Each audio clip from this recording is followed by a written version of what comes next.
Hey guys, welcome back to Windsor Time, and today we have a really exciting episode for you. One of those special finds that you hear about all the time. You hear about those things like at some sort of auction house and/or estate find, and this is something we had come through the shop that really surprised us and is just really something a little different. But first and foremost, Noah, what's on the wrist today, my friend? So today I have one of the most iconic chronographs ever, the Omega Speedmaster Professional. This is the 2021 model year, so newer bracelet, non-adjustable clasp, really cool, sapphire sandwich. Absolutely. I think when you're talking under 10,000, from a movement perspective, really, really incredible. Similar to JLC, which we're obviously going to dive into here in a second. Yeah, it's a great watch. So just the LC actually, not quite the J yet of JLC. So we're excited about that. And that Speedy, that taper bracelet, I remember when that launched, that was just like mind-blowingly comfortable bracelet, which was not afraid to taper, whereas a lot of brands just go very linear. So that was cool. The biggest problem with it. I always loved the Speedmaster, but the previous generation just had no taper at all. I could never quite find the exact kind of right fit that I wanted, but when this came out, it was a no-brainer. So super happy with it. Cool. Yeah. What about you? I am wearing kind of aesthetically similar to what we're talking about today, but I'm wearing a Patek Philippe 3rd Series 3970 EJ, which is a perpetual calendar chronograph.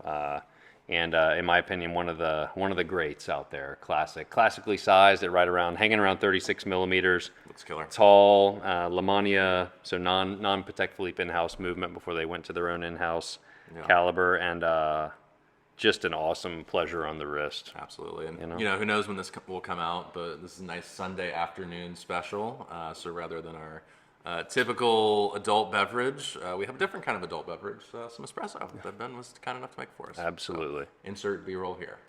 But yeah, thank you so much. So cheers. Cheers. Let's have a little bit of caffeination here, and then we'll jump into this watch. Absolutely. So I think before we even dive into all of the incredible nerdy stuff about this watch, what really struck me when I was shooting it for the shop and the pre-owned images, which if you haven't checked it out on the website yet, hopefully it's up. Go and check it out. This is a smartwatch 70 years before smartwatches came along, right? So we're talking late 50s, early 60s. Telephones, I think at that point probably had like the little round dial thing or whatever. Rotary phone. Right? I was gonna say rotary. To the point where we don't even know what those were called. There were no cell phones yet, but I feel like today, you look at something like this and you go, oh, it has an alarm.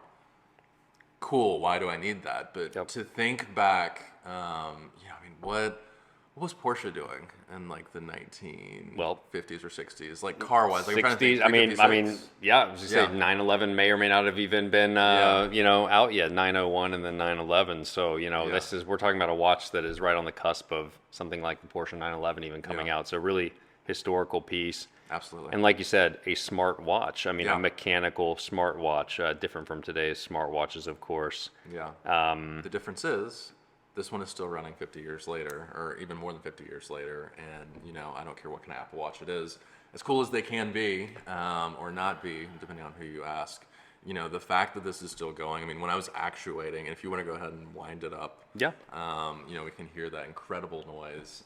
So the first thing we'll say about it, this is the not Jaeger, not JLC LeCoultre, and the last time we tried to say JLC LeCoultre on JLC. Air, someone left a very nice JLC. comment about how we butchered it. So we are not, fluent in French, but JLC. This is not a JLC. It's not a Jaeger. This is a LeCoultre. So this is pre Jaeger. All right. So we have a slight addendum, just informationally, to something we said during the filming here, because I was jabbering on about how this is LeCoultre and not quite the J of JLC, the JLC LeCoultre or Jaeger LeCoultre. But the actual international guarantee, this must be quite transitional because I'm sure this was probably normal, but it has both in smaller print, the JLC, but very much LeCoultre, but it has both here on it. And it does say sold in certain foreign countries under the full company title of JLC LeCoultre or JLC. And then it goes on to, let's see, talk about how it can be in, certain watches are sold in certain countries under certain names, LC versus JLC, and a collection of watches and clock that includes the smallest watch in the world, the Memovox automatic calendar, geomatic chronometer, the Atmos clock, and that they can be sold in different parts of the world under both names. So very transitional at the time, I guess, that this watch came out. So we were slightly incorrect about that. LeCoultre versus JLC, but cool to see, because I mean, you wouldn't see that today with two names on there. Yeah. And this is the classic, one of the iterations of the classic Memovox. So this was a mechanical alarm, and basically has two winding crowns, and one lets you wind up a mainspring that powers the alarm itself. Yep. And one lets you wind up the watch and set the date just as if you normally would, but they're kind of set, at an angle. Very similar to the current Polaris and or Memovox in the current collection, which was kind of recreated based on this original piece. So cool. So what we'll do, we'll go ahead and just, in theory, we've already wound up the alarm, but we'll go ahead and move the time forward so we can actuate. Bear with us. Got that cool. See how long she goes. It goes for a good second. Start a little clock on the screen. It's like Jiminy Cricket. Yeah. Can you imagine you're living in like 1960s Manhattan? You have your Wall Street job, your whatever job, and that's what you're putting on. That's what you're waking up to in the morning. What a cool. Well, not to mention, I imagine it's not like everyone in business was wearing a mechanical alarm timepiece. It was kind of a nifty thing, to use a term from back then. And also it was kind of one of those things that, if you were the guy where you're in the boardroom and all of a sudden your mechanical alarm wristwatch goes off, it's going to stop conversation. That's your hard stop. And you're kind of like, oh, next thing's coming up. And you imagine that the CEO probably was wearing this watch versus the assistant, but you never know. Yeah. But just such a cool feature that today, obviously we all have our, smartphones and everything we need alarm-wise, but to have something that mechanical, kind of another piece that has, two movements in one, it's just a really special watch. And the other thing about it, for the time, hand it over to you, it's actually a pretty sizable watch. I admittedly don't know the exact diameter of that, but I imagine because it's, once again, kind of two movements in one with that mechanical alarm, it had to be a certain size. But it actually works out really well for today's watch wearer, because it's really a modern-sized watch from 70 plus years ago. Yeah, absolutely. I mean, if you threw a new strap on this, did a case polish and said, hey, this is a new re-release that JLC just came out with, exactly, I would believe you. I mean, it really is an incredible example. Not only is this watch really cool, but this specific one is cool for a few reasons. What do we have here? So this is what we would all call a complete set or a full set. So this is not just the Memovox from the late 50s, early 60s. Yeah. This is owner's instructions, international guarantee card, which is undated, hence one reason we actually don't know the exact sales date here. Yeah. A little tiny snippet instruction just for the mechanical alarm. Another, informational packet here about it. And then what's really cool that really got us is it literally has the original LeCoultre price tag that would have been sent out with this watch to be sold worldwide. So you would either, tag this onto the watch on a hang tag somehow or on a little display. Yeah. $165. Which is the same price they will be selling it for in the shop. No, it is not. Adjusted to inflation, that would, I would say, cover the shipping probably. No. I mean, what a cool watch. Yeah.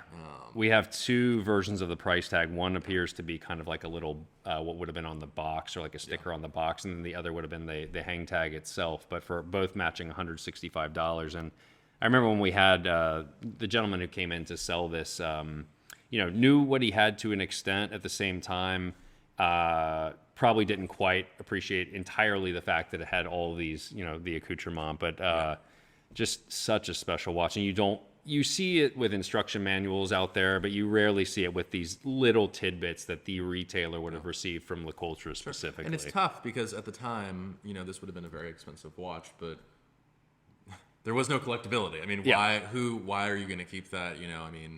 Given, the size of today's modern boxes, this is, somewhat of a smaller package. Yeah.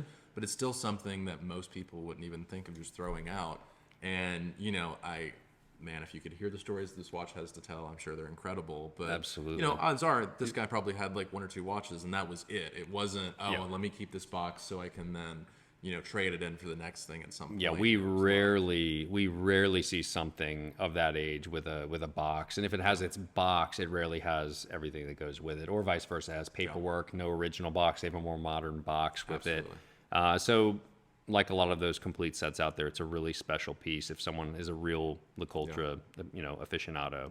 We're just excited to see it, and you know, it's gonna find its way to a new home at some point. But it's one of those special pieces you just don't see come through the shop very often. Yeah, I mean, if it's something, again, depending on when this goes up, if you're able to stop in and check it out, I mean, truly to see this in the metal, and then to just go through, and I'm gonna go all the way around. But to hear, you know, that in person is just such a cool thing.